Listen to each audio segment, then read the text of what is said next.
కూటమి ప్రభుత్వం రైతు సంక్షేమ ప్రభుత్వం అన్నారు ఏపీ మంత్రి నాదెండ్ల మనోహర్.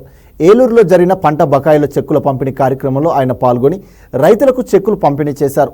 గత వైసీపీ ప్రభుత్వం రైతులను నిండా ముంచారని విమర్శించారు. 85,000 మంది రైతులకు లబ్ధి చేకూరేలా 1.674 కోట్లను సీఎం చంద్రబాబు విడుదల చేశారన్నారు.